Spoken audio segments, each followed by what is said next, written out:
Merci, bonjour à tous, bonjour dans la salle, bonjour également en ligne. Peut-être 2 points rapides administratifs avant de commencer. Donc un premier, c'est que, comme vous le savez, l'attraction à la rétention, c'est un sujet assez large. On va tenter d'en aborder plusieurs des domaines. Par contre, on ne sera certainement pas en mesure de couvrir tous les aspects. Et malheureusement, les 45 minutes qui nous sont imparties ne permettront peut-être pas d'aborder aussi des questions du public. Donc n'hésitez pas par contre à venir nous rencontrer après, à nous solliciter, ça nous fera plaisir. Et puis en ligne également, n'hésitez pas à poser vos questions et également ça nous fera grand plaisir d'y répondre avec les panélistes. Deuxième point administratif, et les plus perspicaces s'en seront rendus compte, la conférence sera en français. Donc je vous invite, pour ceux qui ont les éléments de traduction, à les activer également en ligne. On a la chance aujourd'hui d'avoir non seulement un panel varié, diversifié, mais également d'avoir des représentants de différentes institutions, différents secteurs, puisque l'industrie financière est assez large. Et la réalité, c'est que l'attraction, la rétention, elle est différente pour chacun, elle est différente pour chaque secteur, chaque entreprise. Ce qui m'intéresserait peut-être dans un premier temps, c'est en profiter pour vous présenter un par un, mais peut-être également de donner un peu vos enjeux, vos défis, comment vous vivez aujourd'hui. Est-ce que c'est plus des problèmes d'attraction, de rétention? Est-ce que c'est les deux? Sophia, je t'en prie. Bonjour à tous, Sophia Benasser, donc je suis la responsable régionale de Morgan Stanley à Montréal. Nous sommes établis depuis 15 ans à Montréal et Morgan Stanley est une banque d'investissement mondiale, comme vous le savez. Montréal est un centre technologique et nous sommes environ 3000 personnes aujourd'hui à Montréal, donc une croissance assez fulgurante en fait au cours des 5 dernières années. Et nous représentons environ 10% de l'effectif mondial de Morgan Stanley. Alors forcément, avec le nombre de gens que nous sommes à Montréal, on a des défis en fait à la fois au niveau du recrutement mais aussi au niveau de la rétention. Au niveau du recrutement, je dirais qu'il y a 2 défis principaux. Le premier est un défi que je pense que tout le monde avons vécu en fait pendant la période pandémique où on a vu une accélération de la transformation digitale et qui a nécessité des besoins massifs en ressources. Juste pour info, en fait, pendant la pandémie, on a recruté environ 1800 personnes chez Morgan Stanley Montréal.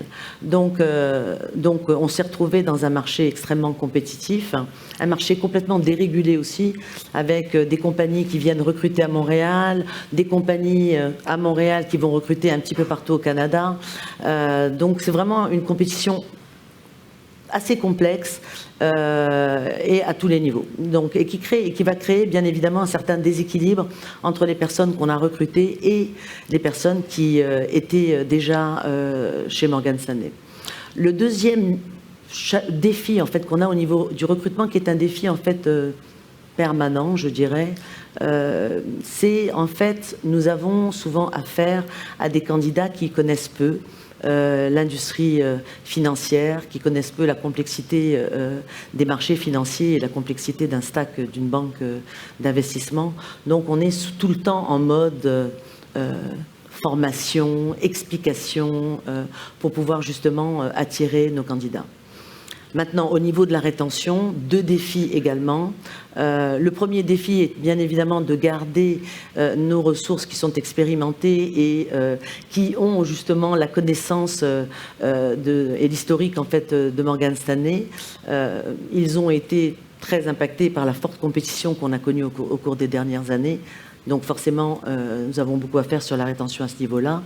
Et le deuxième défi, c'est nous avons recruté, comme je le disais tout à l'heure, un grand nombre de personnes pendant la pandémie, des gens que nous avons recrutés virtuellement et qui ont en fait un faible sentiment d'appartenance à la compagnie, une connaissance limitée, on va dire, de la culture, qui est quand même un élément très important chez Morgan Stanley. Donc retenir ces jeunes recrues, il faut aussi justement créer des moyens pour les retenir. Excellent, merci Sophia. Simon? Bonjour tout le monde. Simon Debain, je suis PDG d'une entreprise qui s'appelait historiquement Gsoft et qu'on a renommée à Workleap il n'y a pas longtemps. Ça peut aider les gens à nous situer. On a quand même le privilège d'avoir depuis plus d'une dizaine d'années bâti des outils au niveau de la gestion du talent On a plus de 20 000 clients à travers le monde. Donc, on a comme un regard assez intéressant sur ce qui se passe dans le marché. Et c'est sûr que le constat qu'on voit, et vous voyez sûrement aussi, là, un peu l'ère post-pandémique, on a normalisé le travail hybride. Même chez Workleap, on est rendu complètement remote. Et je pense que les organisations se sont, disons, un peu perdues à travers ça.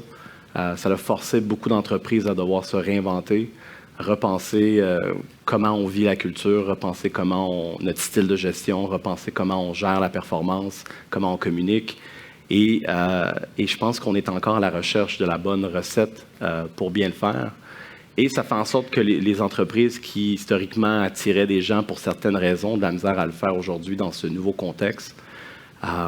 Et ce qu'on voit aussi avec la pandémie, après la pandémie, il y a eu un peu cette folie des marchés, là, où est-ce qu'on se croyait tous des stock traders. En tout cas, moi, je pensais que j'étais un bon stock trader jusqu'à temps que ça plante l'année passée. Mais on a créé un marché dans lequel il y avait des attentes incroyables. Donc aller chercher du talent, c'était pas évident. Nous, on rivalisait contre des entreprises américaines qui ont les poches profondes et qui ont l'avantage de la devise. Donc, ça a créé des attentes énormes de la part des employés qui est assez difficile à gérer, surtout quand tu n'es pas une entreprise qui a une santé financière aussi forte que d'autres. Donc, ça fait en sorte qu'on est dans un marché où est-ce qu'il faut se réinventer dans notre manière d'opérer l'entreprise. Et aujourd'hui, c'est un peu moins pire. Les marchés se sont calmés. On n'est plus des stock traders.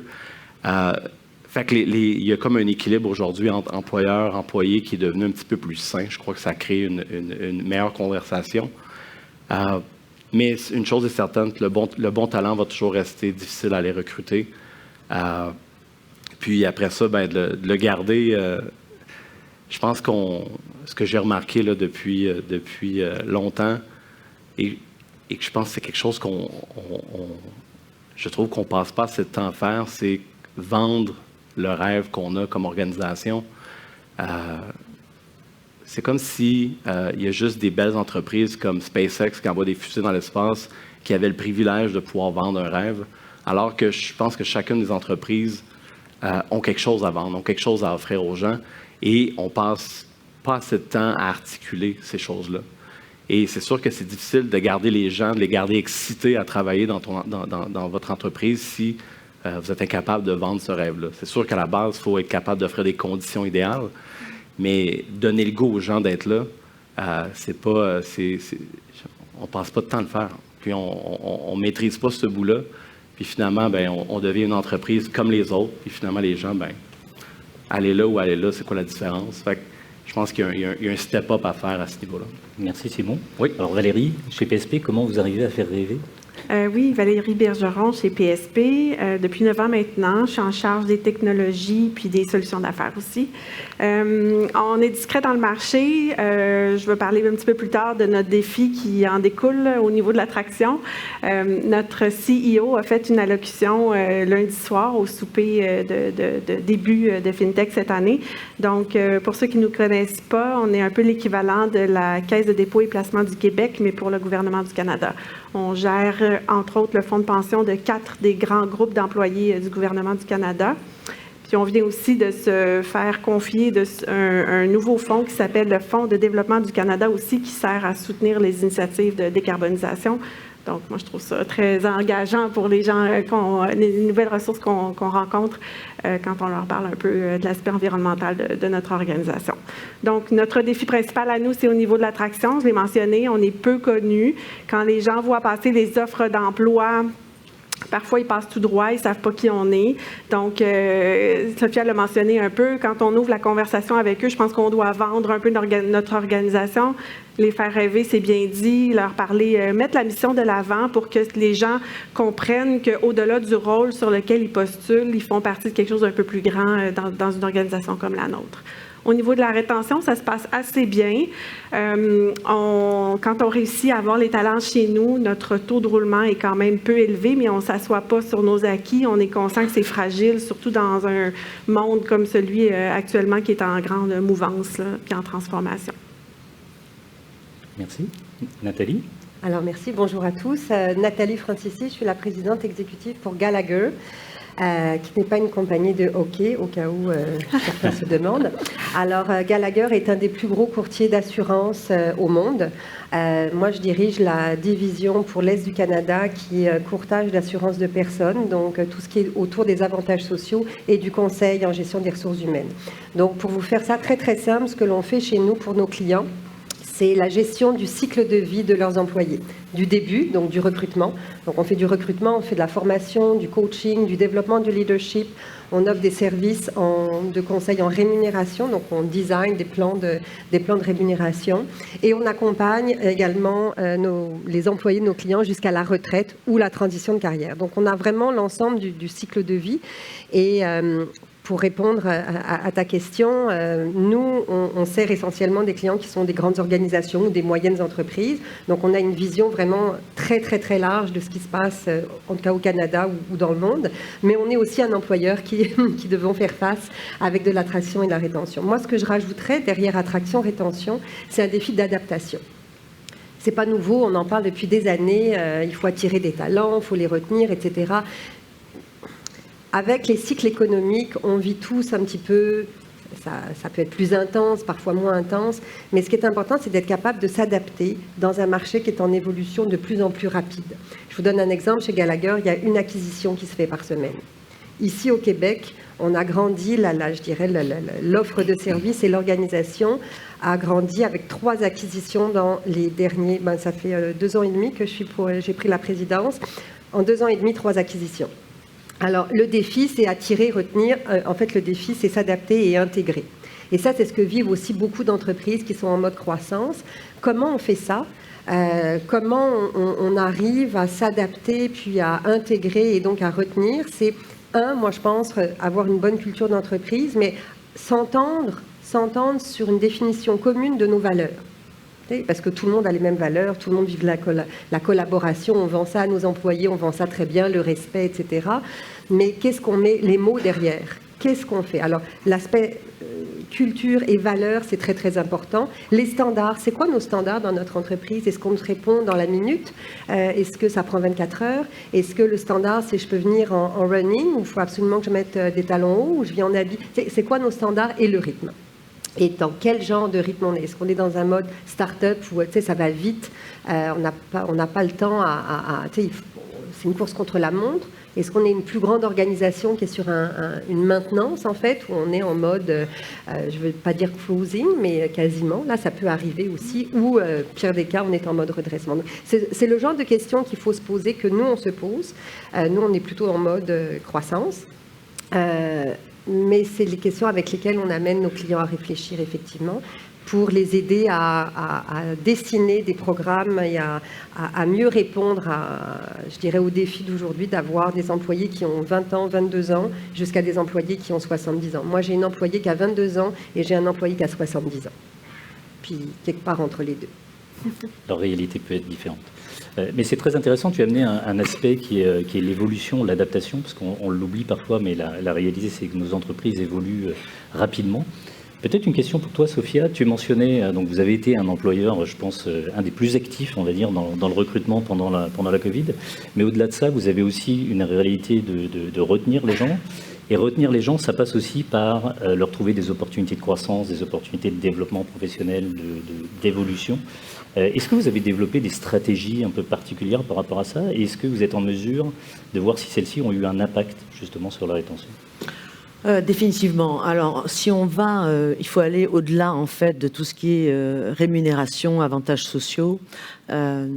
Nous sommes un centre tech, donc je pense que la première chose que l'on offre et que les gens veulent, c'est des compagnies qui innovent, qui offrent des défis technologiques et qui ont de la complexité. Et clairement, Morgan Stanley, comme toutes les banques, le système d'information d'une banque d'investissement est très complexe et amène beaucoup de défis.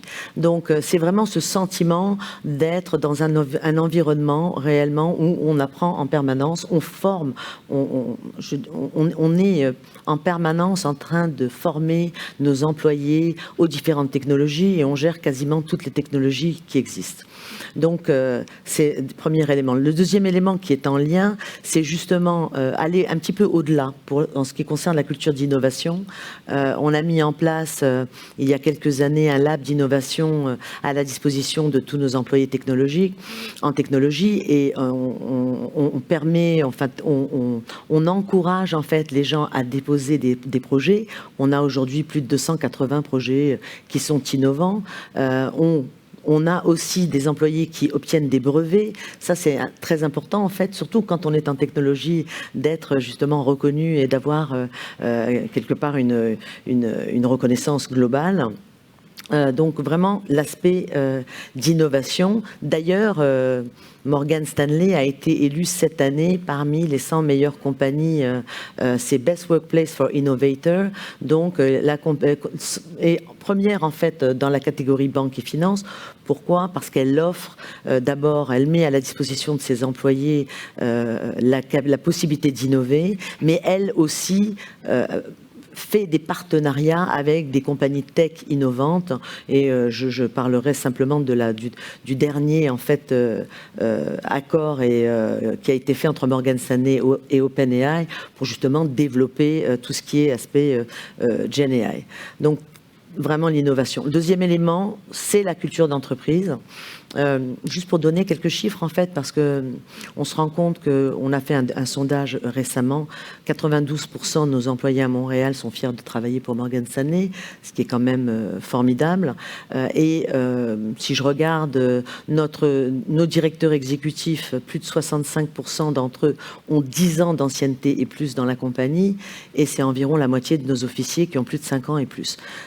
Et principalement grâce à la culture qui est axé sur tout ce qui est relatif au développement d'une personne, le mentorat, les programmes d'engagement, la philanthropie, le rôle en fait, et cette culture s'adapte quand même et cherche justement à s'adapter non seulement à ses valeurs, mais aux valeurs des employés et évolue aussi en fonction du genre de la population que l'on a. Alors pour exemple, je parlais des jeunes recrues que nous avons fait pendant la pandémie. Pour répondre à cette nouvelle demande, on a créé un groupe de Young Professional Network, excusez mon anglais, mais qui leur permet en fait de se rassembler, de networker, de connaître l'entreprise, parce qu'on est quand même une entreprise relativement large et complexe, donc de créer ce sentiment d'appartenance. Donc vraiment, la culture, l'innovation sont deux éléments très importants. Le dernier, sur lequel on reviendra probablement un petit peu plus tard, mais Nathalie l'a un petit peu abordé, c'est le rôle du gestionnaire. On quitte souvent son employé à cause de son gestionnaire. Et là, je pense qu'on a beaucoup de travail à faire parce qu'on doit s'adapter. Simon, tu le disais également, on doit changer. On n'a plus des gestionnaires livreurs de projets ou donneurs d'ordre. On a plutôt des gestionnaires qui doivent s'axer sur la personne et qui soient vraiment capables de coacher leurs équipes. Tu mentionnais un point que je trouve intéressant, c'est le pourcentage de satisfaction parmi les employés. Mais on sait que justement, pour mesurer ce genre d'éléments, on a besoin d'outils, de plateformes technologiques. Qui de mieux placé, Simon, peut-être, j'aurais une question pour toi par rapport à ça. Donc on voit de plus en plus ces éléments de ces plateformes pour mesurer la satisfaction au travail, les choses qu'ils souhaiteraient changer, etc. etc. Comment est-ce qu'on pourrait encore mieux exploiter aujourd'hui ces outils pour mieux répondre finalement aux attentes de nos ressources? Bonne question. En passant, ça me donne un goût d'aller travailler chez Morgan Stanley, mais je vais envoyer mon CV après. Oui, en fait, on est les heureux inventeurs d'une plateforme qui s'appelle Office Vibe et on a la chance depuis 2013 d'avoir déployé ça dans des milliers d'organisations et oui, d'avoir sondé des milliers d'utilisateurs. Puis c'est sûr que le défi avec ces plateformes-là, c'est souvent le taux de participation, faire en sorte que les gens répondent. S'ils ne répondent pas, ça ne sert pas à grand-chose. Et ce qui fait que les gens arrêtent de répondre, c'est souvent parce que les organisations ne donnent pas de visibilité sur cette information-là, ou ils ne font rien avec. Fait que c'est important c'est quand on dit écouter les employés, c'est pas de leur donner des outils pour qu'ils s'expriment, puis après ça, de mettre ça de côté. C'est de prendre le temps de lire l'information, de prendre le temps d'agir sur cette information-là. Puis ça ne veut pas dire de tout faire ce que les gens demandent. Là, les gens peuvent avoir toutes sortes de besoins, de demandes. Le but de l'employeur, c'est pas de dire oui à tout, mais d'être capable d'aborder ce qui est mentionné. Ça permet de créer un dialogue qui fait en sorte que les gens ils ont le sentiment de participer à la construction d'entreprise.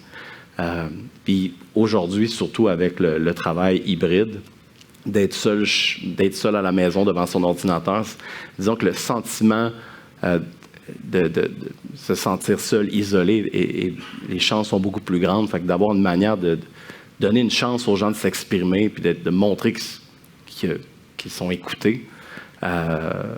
Puis des fois, c'est surprenant, le feedback qui peut ressortir, là, ça te permet de voir des choses que tu ne verrais pas autrement. Là. Puis c'est sûr qu'il y a le réflexe qu'on a vu au fil des années, c'est des gens qui disent « moi, je suis proche de mes employés, là, je comprends ce qui se passe. » Mais à partir de 15-20 personnes, là, tu finis par plus entendre les bonnes choses. Tu finis par déconnecter de ce qui se passe réellement, puis souvent on passe à côté de belles opportunités. Pour revenir à ton point aussi sur tout ce que tu as mentionné chez Morgan Stanley, je pense que ce qui ressort de ça, c'est vous donnez de l'ambition, vous donnez le droit de faire des choses grandioses. Puis je ne sais pas ça fait combien de temps que Morgan Stanley existe, mais je pense que ça fait assez longtemps. Fait que même des entreprises qui sont centenaires se donnent encore de l'ambition. Et je pense même pour une entreprise comme Workleap, ça fait 17 ans qu'on est là. En technologie, on est quasiment pas des dinosaures, mais ça fait quand même un petit bout qu'on est là et on continue de se donner de l'ambition. Puis je pense que ça contribue aussi à faire en sorte que les gens veulent venir travailler avec nous. Après 17 ans, on décide de renommer l'entreprise. On vient récemment de faire une levée de fonds avec la Caisse de dépôt. On est en train de bâtir une plateforme qui va réunir tous nos produits.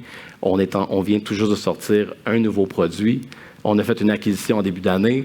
Fait que la quantité de choses, de projets ambitieux qu'on se donne fait en sorte que les gens, quand ils viennent travailler chez nous, ils ont quelque chose à faire, ils ont des projets ambitieux.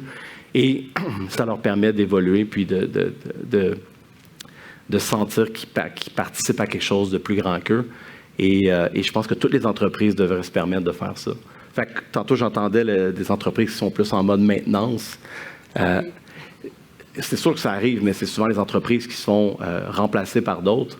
Et je ne pense pas qu'en 2023, on peut se permettre d'être ce type d'entreprise-là. Ce n'est pas une catégorisation. Pour moi, ça, c'est un défaut d'entreprise. Il y a une anomalie qui doit être corrigée. Sinon, ultimement, il y a quelqu'un qui te remplace, puis tu es oublié dans l'histoire. Là. Valérie, est-ce que vous utilisez également des plateformes? Oui, je suis complètement d'accord avec Simon. En 2023, c'est un incontournable de prendre une solution pour mesurer l'engagement, regarder la tendance dans le temps, être connecté plus que juste de penser, être connecté avec nos gens. Tout à fait raison. Je pense que le défi, c'est ce qu'on fait avec les résultats qu'on obtient. On ne peut pas juste penser qu'en tant qu'équipe de gestion senior, on peut regarder, mesurer un peu, puis avoir une idée de où est-ce que l'engagement est, puis que ça influence, mais pas tant finalement nos décisions futures. Concrètement, si on ne fait pas des plans d'action, puis qu'on ne compose pas des équipes éphémères, puis idéalement composées de gestionnaires et d'employés qui attaquent, si on veut, certains des éléments qui ressortent fort de nos sondages, je pense qu'on fait simplement générer des attentes en les sondant. Il y a moins de gens qui répondent ensuite si on n'attaque pas directement certains problèmes qui ressortent fort. Il faut prendre des gens qui ont à cœur de régler ces problèmes-là. Puis tu en as parlé aussi, Simon. Le défi, c'est dans la communication ensuite de ce qu'on a fait voici comment ce groupe de travail amène des propositions, puis des solutions, puis des changements. Puis ça, il faut le communiquer. Des fois, c'est un peu un coup d'épée dans l'eau. C'est moins visible auprès des troupes. Donc, il faut s'assurer que ce soit visible pour donner le goût aux gens, justement, de répondre aux prochains sondages. Dans notre organisation, c'est aux 6 semaines qu'on demande aux gens de répondre à un questionnaire. Ça revient vite aux 6 semaines. Mais je pense que le défi est là d'agir de façon concrète à court terme. Mais tout ça, de ma perspective, ça contribue à améliorer l'expérience employée. Ça rapproche les gestionnaires des employés, ça fait tomber un peu la hiérarchie, ça crée une belle transparence, puis une belle proximité, puis c'est ce qu'on souhaite aussi ultimement, là. Donc, je pense qu'il faut prendre cette opportunité-là de ce qu'on est capable de lire de nos troupes à travers les outils pour améliorer l'expérience globale de nos gens dans nos organisations. Ce qui est dur, c'est de dire non. Tu sais, je pense que des fois, il y a des choses qui viennent aux gestionnaires, aux exécutifs, puis des choses qui sont un peu off-track, mais on a tendance à les ignorer. Puis la meilleure chose à faire, c'est d'en parler, justement, puis de dire, on a reçu ça, on ne fera pas ça pour telle et telle raison. Puis, parce que si tu dis oui à tout, en fait, il n'y a aucune chance qu'on dise oui à tout. Il n'y a pas assez de temps d'une journée pour le faire. Fait que c'est comment on fait pour dire non, ou comment on explique pourquoi on ne fait pas les choses. Ça, c'est un dialogue qui est pertinent. C'est pas parce que tu fais pas quelque chose que les gens vont être fâchés. Là. Ils vont être contents que les choses soient adressées. Mais je pense que les employés d'aujourd'hui, en fait, ils sont tout à fait réalistes. Ils ne s'attendent pas à ce que l'employeur, l'entreprise, donne tout et réponde à l'ensemble des besoins. Ce qu'ils veulent, c'est un plan étapiste. Non, mais ils veulent une direction. Ils veulent quelle est l'intention, où est-ce qu'on s'en va. Si je peux tout avoir en même temps, certes, mais en même temps, ils veulent avoir un plan de match, mais qui est authentique. Et moi, ce que je retiens beaucoup, là, c'est on parle beaucoup de formation de nos gestionnaires. On les forme à gérer des employés, mais on ne les forme pas à gérer des individus. Aujourd'hui, les employés, 82% des employés veulent être reconnus comme des individus, pas un matricule, pas juste un employé à qui on donne des ordres, comme tu disais, Sophia, tantôt. Alors, ce que les gens veulent, c'est peut-être que j'ai pas tout, il y a une entreprise qui offre plus de choses versus moins de choses, mais quel est le plan qu'on me propose? Est-ce que c'est fait avec authenticité? Et est-ce que c'est fait de manière proactive? C'est-à-dire qu'au lieu de dire, on vous offre des programmes, si vous êtes fatigué, tu as des jours de récupération, par exemple, parce que tu as trop travaillé après un gros projet. Non. Ce que veut l'employé, ce qui s'attend de l'entreprise d'aujourd'hui, c'est que proactivement, on l'aide à travailler sa résilience. Et on évite qu'il se rende au burn-out. On évite qu'il se rende avec un score de, mettons, Office Byte qui est vraiment très mauvais. Qu'est-ce que tu fais pour moi au quotidien? Et ça implique un leadership inclusif, un leadership de proximité. Donc, je vois dans ce qui nous est demandé, puisque l'on fait chez nous de plus en plus, on fait ce type de... On apprend aux gestionnaires qui sont un peu démunis, surtout les gestionnaires intermédiaires, à développer ces qualités et cette façon de faire pour être capable d'aider, de supporter beaucoup plus leur main-d'œuvre. Oui, et je rajouterais aussi un point sur ce... En fait, c'est... Ce que dit Nathalie, c'est extrêmement important. C'est peut-être un des éléments et une des tendances qui se dégagent le plus dans l'industrie, et je pense au-delà des institutions financières. C'est justement ces gestionnaires qui non seulement recentrent l'humain, mais aussi est capable, et dans des grandes organisations comme les nôtres, c'est un peu compliqué, mais capable de positionner en fait et de donner cette vision globale de l'impact qu'a l'employé par rapport à ce qu'il apporte à la compagnie. Et on a beaucoup de travail à faire sur cet aspect-là. Mais il y a un piège quand même il y a un piège dans lequel je pense beaucoup d'entreprises tombent, c'est le gestionnaire humain devient le gestionnaire qui va être un peu le cheerleader de l'équipe. Donc, toujours s'assurer que tout le monde est bien, puis de se mettre une pression qui n'a aucun bon sens sur les épaules. Je pense que où est-ce que c'est... faut comme réussir à surfer une ligne. Chez nous, on appelle ça être demanding and fair en même temps. Fait que c'est sûr qu'il n'y a pas comme une recette exacte pour y arriver. Mais les gestionnaires, c'est une job très ingrate. Tu es pris entre l'exécutif puis ton équipe. Puis là, ça tire de chaque côté. Mais souvent, il y a une tendance par défaut à protéger l'équipe. Puis en protégeant l'équipe trop, le gestionnaire, il se noie là-dedans. Puis ça ne responsabilise pas les membres de l'équipe. Ça met un risque également. Mais tu sais, je ne veux pas faire de comparaison boiteuse, là, mais tu regardes un rôle de parent, Tu sais, le parent, papa, maman, qui dit oui à tout et qui spoil, comme on dit, qui garde ses enfants de manière, tu sais, puis ça donne pas nécessairement de meilleurs résultats que celui qui est complètement, tu sais, à l'autre bout du spectre. Il faut que ce soit équitable, il faut que ce soit fair. Tu sais, c'est comme, il y a des choses que, non, je peux pas te dire oui.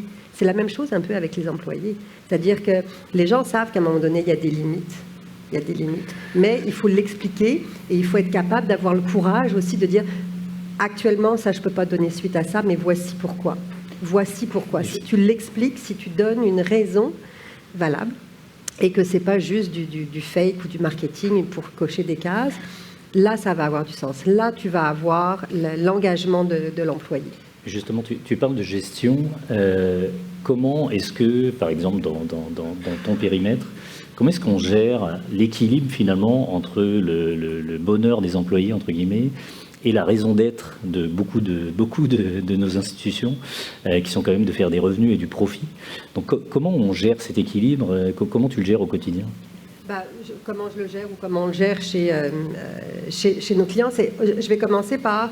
Il y a un gap important, hein, sachez-le, entre la génération de revenus puis la génération de bonheur de nos employés. Si vous regardez l'indice de bonheur au travail qui est mesuré, nous, on vient d'émettre notre dernier rapport Gallagher sur le bien-être au travail, mais il y a plusieurs indices. On n'est pas dans une période où l'indice de bonheur au travail est élevé. Une des provinces du Canada où l'indice de bonheur au travail est plus élevé, c'est dans les provinces de l'Atlantique. Bon. Je ne fais pas de commentaires, là, mais c'est ça la réalité. Alors, comment est-ce qu'on essaye de minimiser ce gap-là? Premièrement, un employé heureux en vaut 2, en vaut 3. Donc, vérifier le bonheur de nos employés, c'est bien, mais s'assurer qu'on donne les bonnes réponses plutôt que des solutions pré-mâchées. C'est-à-dire que, ça me prend un programme de bien-être au travail, check. Ça me prend un programme de diversité, d'équité et d'inclusion, check. L'employé sait très bien que c'est cocher des cases. Si ce n'est pas effectivement authentique, si on ne met pas l'emphase et l'accent sur l'individu versus le matricule. Je me suis donné cette tâche-là d'amener le bonheur à tous mes employés pendant très longtemps. Et je me suis fait très mal à faire ça parce que j'ai appris que le bonheur a une signification très différente d'une personne à l'autre. Fait que les entreprises qui veulent promettre du bonheur à leurs employés vont, à un moment ou l'autre, frapper un mur parce qu'à un certain scale, à une certaine taille, c'est sûr que tu ne pourras pas plaire à tout le monde. Et c'est là que je pense qu'il faut revenir à la base, qui souvent on oublie. Même en technologie, là, on a des murs de bonbons, puis on a un barista au bureau, puis on n'a pas eu de mur de bonbons en passant. Mais on les voit, là, tu sais, il y a même des TV shows pour rire de comment la tech, des absurdités qu'il peut y avoir en technologie. Puis à la fin de la journée, les gens, ils veulent travailler sur des projets stimulants. Peu importe ce que ça veut dire dans votre domaine, pensez-y. Ils veulent travailler avec du monde intelligent autour d'eux, avec du monde qui sont forts, du monde qui te sort de ta zone de confort puis qui te donne le goût d'être meilleur. Tu sais, qui ne te donne pas l'impression d'aller vers le bas, mais plutôt vers le haut. Ils veulent un gestionnaire qui care pour eux, mais qui n'est pas non plus leur papa ou leur maman. Tu sais, c'est un gestionnaire qui est là pour enlever les bloquants, l'aider à performer mieux, être là dans des moments peut-être plus difficiles. Bref. Fait que, c'est toutes des choses qui existent depuis très, très, très longtemps. Aujourd'hui, on les a cachées sur plein de guirlandes. Je suis d'accord avec toi. Le bonheur au travail, c'est pas des gadgets, c'est pas la table de billard, puis parce que tu vas venir avec, tu peux t'habiller comme tu veux, etc. Le bonheur au travail, c'est la réalisation de soi. Les gens veulent se réaliser, ils veulent que leur travail ait un sens, ils veulent de la reconnaissance, mais ils veulent pas juste des bonbons ou, des chocolats, là. C'est pas ça la reconnaissance. La reconnaissance, c'est est-ce que toi, en tant que patron, tu as le sentiment que moi, je contribue en tant qu'employé? Est-ce que je fais une différence? Est-ce que je suis juste un maillon de la chaîne ou je crée de la valeur ajoutée? Il faut que les gestionnaires d'aujourd'hui soient capables de démontrer à son employé la valeur ajoutée de l'employé. 100% moi, c'est ce que j'appelle le bonheur au travail. Parce qu'effectivement, de manière générale, là, c'est une statistique, mais à partir de 100 000 $, que vous rajoutiez 10 000, 20 000, 50 000, ça ne va pas faire une si grosse différence que ça sur le bonheur. 50 000? C'est une moyenne, Simon. Non, C'est un bon cash-down sur une maison. ce que je veux dire, c'est qu'à un moment donné, l'argent, il y a une limite. Tu as un seuil, tu as un threshold où plus tu vas en donner, c'est pas ça qui va faire la différence. Parce que même si je m'achète une super voiture de course, à un moment donné, ok, je l'ai, là, mais ce que ça me coûte, moi, pour avoir ça, ça m'enlève du bonheur. Donc, il faut juste être capable de rebalancer un petit peu ça. Mais n'oubliez pas, la réalisation de soi, et avoir du sens, que votre travail ait du sens, ça, c'est important. Et c'est important pour vous comme pour vos employés.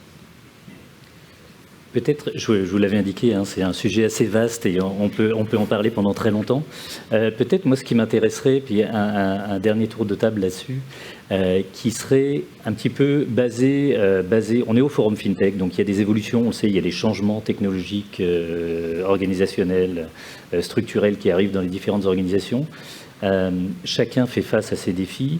Aujourd'hui, quels seraient, de par votre expérience personnelle, quels seraient un peu les conseils que vous donneriez sur comment justement continuer à s'assurer d'attirer les bons talents, comment retenir surtout aussi les talents déjà présents?